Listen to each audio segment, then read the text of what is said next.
بھی نہیں ہے اور انسان کا علم کثیر بھی نہیں ہے. الٹا کرتے جائیں.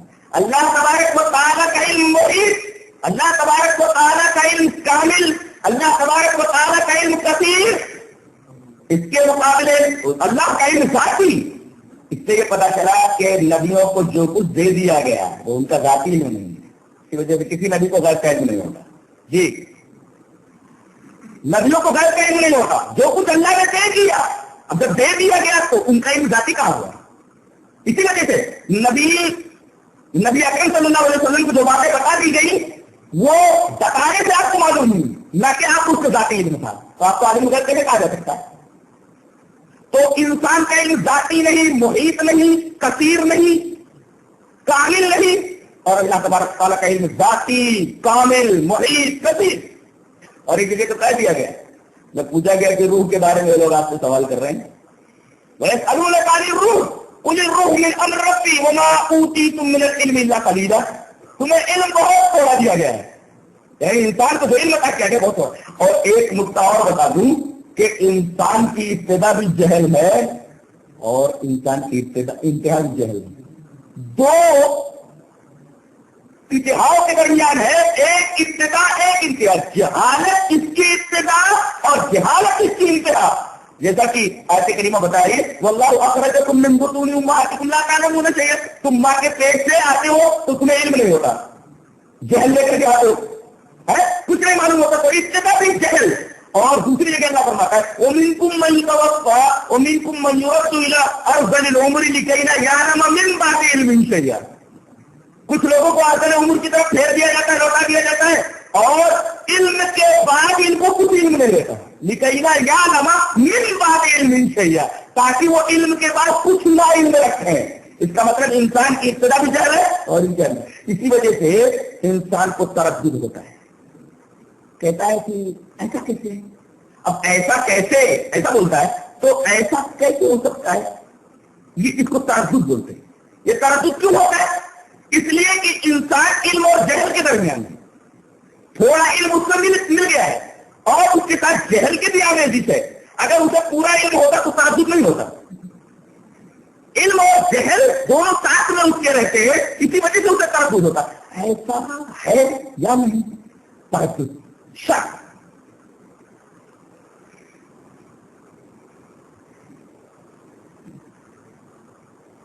آگے بڑھتے ہیں تو گویا کہ ایمان سے پہلے ہے.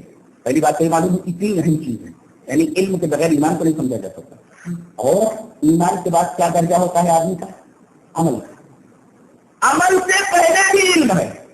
اللہ فرماتا ہے فَاعْلَمْ أَنَّهُ لَا إِلَٰهَ إِلَّا اللَّهُ وَاسْتَغْفِرْ لِذَنبِكَ. جان لو کہ اللہ کے سوا کوئی معبود نہیں, اس کا علم حاصل کرو. وَاسْتَغْفِرْ لِذَنبِكَ, یہ لا الہ الا اللہ کا علم ہوا, اور وَاسْتَغْفِرْ لِذَنبِكَ یہ عمل ہوا. اس کا مطلب علم عمل کا رہنما ہے, عمل سے بھی پہلے علم ہے. اس بات کو بھی اچھی طرح ذہن نشین کیا جائے کہ ایمان سے پہلے بھی علم ہے اور عمل سے پہلے بھی علم ہے. اللہ تبارک و تعالی نے علمی ذہنیت بنانے کے لیے کچھ اصول اور ضوابط مرتب کیے ہیں, قرآن نے ہمیں دیے ہیں. پہلی چیز تو یہ علم کے تعلق سے کہ کوئی بھی دعویٰ بغیر ثبوت کے نہ قبول کیا جائے. علمیت بنانے کے لیے یہ بنیاد ہے. کوئی بھی دعویٰ بغیر ثبوت کے تسلیم نہ کیا جائے. کوئی دعویٰ کرے تو دلیل مانگو. قُلْ هَاتُوا بُرْهَانَكُمْ إِن كُنتُمْ صَادِقِينَ, دلیل لاؤ اگر تم سچے ہو. یعنی کوئی آدمی دعویٰ کرے تو اس وقت تک اس دعوے کو تسلیم نہ کرو جب تک کہ آدمی اس کے اوپر دلیل نہ لے آئے. یہ پہلی ذہنیت بنائی گئی. آج کتنے لوگ ہیں دعویٰ صرف مانتے جا رہے ہیں, دلیل لینے کی انہیں ضرورت ہی نہیں, کہتے ہیں ہم کو دلیل کی ضرورت ہی نہیں ہے. قرآن حکیم یہ کہتا ہے کہ علمی ذہنیت بناؤ, کوئی بھی دعویٰ اگر ثبوت سے تسلیم نہ کرو, جیسا کہ آیت کریمہ بتا رہی ہے, دلیل لاؤ اگر تم سچے ہو اس دعوے میں. اللہ تبارک و تعالیٰ نے ایک جگہ, ہر جگہ تو ہر بات پر اس نے دلائل پیش کی ہیں, کوئی بھی دعویٰ ایسا نہیں ہے جس کے اوپر دلیل نہ دی گئی ہو. ایک جگہ بڑی پیاری دلیل دیتا ہے ایک دعویٰ کر کے. دعویٰ دیکھے کیسا ہے, دلیل کیسی دیتا ہے, اس کے دلیل دیکھنے کی اسٹائل دیکھیے. اللہ فرماتا ہے والعادیات ضبحا فالموریات قدحا فالمغیرات صبحا فأثرن به نقعا فوسطن به جمعا ان الانسان لربه لکنود. عجیب بات تو ہے کہ دعویٰ بعد میں ہے, دلیل پہلے دے دی گئی. یہ قرآن کی اسٹائل ہے. دعویٰ کیا ہے وہ دیکھیے. اللہ فرماتا ہے انسان سب سے بڑا ناشکرا ہے. اچھا, انسان بہت بڑا ناشکرا. ناشکری تو اس کی بھٹی میں پڑی ہوئی. اچھا, اب اس کو تعریف کرنا ہے حساب ہے. دلیل کیا ہے؟ دلیل کیا ہے؟ انسان سب سے بڑا ناشکرا ہے. دعویٰ دلیل اللہ تبارک تعالیٰ بول رہا ہے تیرے دروازے پر جو گھوڑا بندھا ہوا ہے نا, یہ دلیل ہے. عرب کے زمانے میں گھوڑوں کی سواری زیادہ کرتے تھے, اور جس کے دروازے کے اوپر کوئی گھوڑا بندھا رہتا تھا سمجھ لیا جاتا تھا کہ یہ شہ سوار ہے, بہت بہادر, جنگجو ہے, بہت طاقتور ہے, بہت حوصلہ مند, بہت بے باک ہے, جس کے دروازے پر گھوڑا بندھا ہوا. اور تقریباً ہر آدمی کے دروازے پر گھوڑا بندھا ہوا ہوتا. ہمارا ہے یہ گھوڑا یہ دلیل ہے تیری ناشکری. کیسے دلیل کی وضاحت کیسی کرتا ہے قرآن حکیم. والعادیات ضبحا, قسم ہے ان گھوڑوں کی جو دوڑتے ہیں ہانپتے ہوئے. منظر ہے مثلا آدمی گھوڑا لے کر کے نکلا, دشمن قبیلے کو خبر ہو گئی کہ ہمارے دشمن قبیلے کا آدمی ادھر سے گزر رہا ہے, اس کو پکڑ لو. اور پیچھے دشمن ہے, دشمن کو دیکھ کر کے خطرے کی بو سون کر کے یہ گھوڑا بھگانے لگتا ہے. ارے میری جان خطرے میں ہے, تیز چل. گھوڑا پوری رفتار سے بھاگتا ہے. کیا پوری رفتار سے؟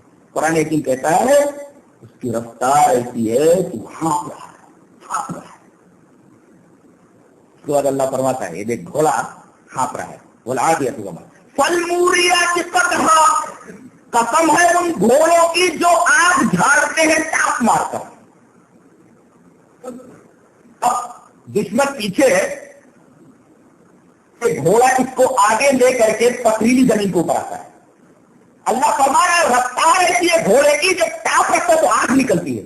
یہ گھوڑے کی تیز رفتاری کی طرف اشارہ ہے. جیسے آپ نے گاڑی چلتے ہوئے دیکھا ہے تو اگر دھیرے دھیرے گاڑی چل رہی ہو تو پٹریوں سے آگ نہیں نکلتی, اور انتہائی تیز رفتاری کے ساتھ کوئی گاڑی اسٹیشن سے گزر رہی ہو, ذرا جھانک کر کے پٹریوں بھی نیچے دیکھیے تو آگ جل رہی ہوگی. اس کا مطلب یہ ہے کہ اگر گاڑی بڑی تیز رفتاری سے پٹریوں کے اوپر بھاگ رہی ہو تو نیچے آگ جھلتی ہے. اللہ تبارک و تعالیٰ ارشاد فرما رہا ہے گھوڑے کی رفتار بتا رہی ہے بہت تیز ہے, اس لیے کہ جہاں آگ کرتا آگ نکلتی ہے, بڑی تیز سے گھوڑا بھاگ رہا ہے. آگے اللہ فرما رہا ہے دیکھ, آگے دیکھ. الموریات قدحا فالمغیرات صبحا, قسم ہے ان گھوڑوں کی جو صبح کے وقت شبخون مارتے ہیں.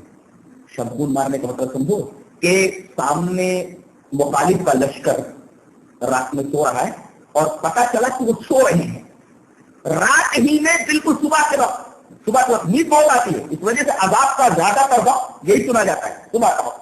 تو لوگ غفلت میں ہیں, ان کے اوپر حملہ کر دیا گیا.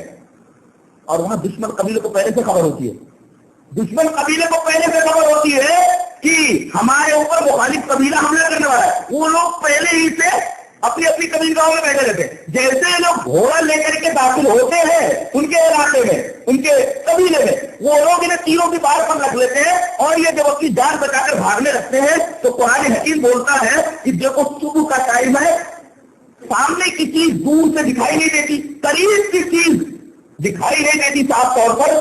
ایسی حالت میں اور ایسے وقت میں گھوڑا اتنی تیز رفتاری سے بھاگ رہا ہے کہ اچانک ہی نہ کہا کہ تیز رفتاری کی وجہ سے نم زمین سے غبار اٹھتے ہیں. دیکھو صبح کے وقت عام طور پر شبنم پڑی رہتی ہے تو گرد و غبار کم اڑتے ہیں اگر شبنم پڑی ہوئی ہو تو بھیگی رہتی ہے زمین. لیکن قرآن حکیم کہتا ہے کہ اتنی تیز رفتاری سے یہ گھوڑا بھاگ رہا ہے تمہیں لے کر کے کہ نم زمین سے غبار ہو رہا ہے. اثر بھی نہ کہا.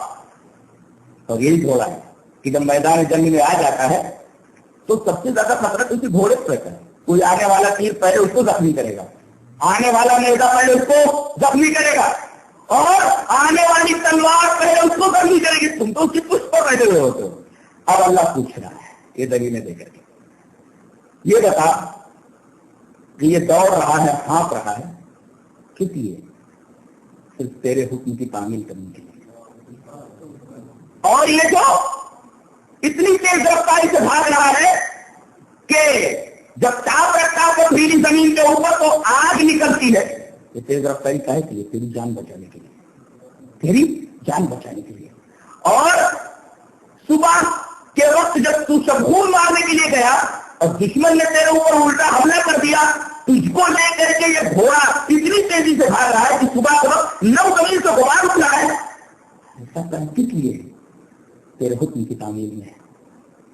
اور یہی گھوڑا تجھے لے کر کے میدان جنگ میں بیچ میں گھس جاتا ہے, تو سپنا بھی جمع لشکر کے بیچ میں گھس جاتا ہے, جبکہ تو گھوڑے کو اچھی طرح معلوم ہے کہ آنے والا نیزہ مجھے لگ سکتا ہے, آنے والی تلوار مجھے زخمی کر سکتی ہے, میری موت ہو سکتی ہے. بتا اپنی جان کو یہ کیوں خطرے میں ڈالے ہوئے ہیں؟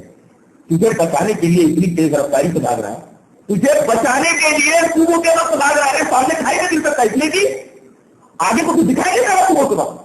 اور یہی گھوڑا ہے تجھے میدان جنگ میں لیے ہوئے خاک و خون میں تڑپتے ہوئے لوگوں کے درمیان گھسا رہتا ہے, کہے کے لیے تیرے حکم کی تعمیل کے لیے. اب میں پوچھتا ہوں تو اس کو دیتا کیا ہے؟ 2 وقت کی روٹی, 2 وقت کی روٹی دیتا ہے. 2 وقت کی روٹی پا کر کے یہ تیرے ہر حکم کی تعمیل کرتا ہے, اپنی جان خطرے میں ڈالنے کے لیے تیار ہے. اور میں نے تجھے کون سی نعمتیں نہیں دی ہیں؟ میں نے کون سی نعمتیں تجھے نہیں دی ہے؟ بتا. یہ گھوڑا اچھا ہے تو اچھا ہے, یہ گھوڑا 2 وقت کی روٹی پا کر کے یہ گھوڑا اپنی جان داؤں پر لگانے کے لیے تیار ہے, تیرے ہر حکم کی تعمیل کرتا ہے. اور تجھے ہم نے کون سی نعمتیں نہیں دی؟ تو نے جو مانگا ہم نے تجھے دیا. بتا کہ گھوڑے سے ناشکرا ہے نہیں. ان الانسان لربه لکنود, یہ اللہ تبارک و تعالیٰ کے دلیل دینے کا انداز. دلیل دیتا قرآن. علمی ذہنیت بنانے کے لیے پہلی چیز یہ ہے کہ کوئی دعویٰ بغیر دلیل کے قبول نہ کیا جائے. دعویٰ کوئی پیش کرے, بولو دلیل لاؤ. اس کے بعد علمی ذہنیت بنانے کے لیے ایک اور بات اللہ فرماتا ہے کہ محسوس چیزوں میں مشاہدات تجربے کا مطالبہ کرو. یہ بڑی پیاری بات ہے, اس کو آج لے کر کے جاؤ. اس کے بعد ایک اور چیز دوں گا انشاءاللہ. لفظ یاد رکھو, محسوس چیزوں میں جو دکھائی دیتی محسوس ہوتی ہیں ان چیزوں میں مشاہدے اور تجربے کا مطالبہ کرو. اور اللہ اس کے لیے دلیل لا رہا ہے, بات کہہ رہا ہے اشہدوا خلقہم, پہلے کہہ دے جعلوا الملائکۃ ہم عباد الرحمن اناثا اشہدوا خلقہم ستکتب شہادتہم ویسألون. ان مشرکوں نے فرشتوں کو جو اللہ کے بندے ہیں ان کی بیٹیاں بنا لیا. ہم عباد الرحمن اناثا, یہ فرشتے تو اللہ کے بندے ہیں, اللہ کے ان بندوں کو انہوں نے اللہ کی بیٹیاں بنا دیا. اشہدوا خلقہم, جب ہم ان کو بنا رہے تھے تو کیا یہ حاضر تھے؟ ڈارون پر کتنا بہترین رد ہے. ڈارون کیا بولتا ہے؟ پہلے انسان کیڑا تھا, دھیرے دھیرے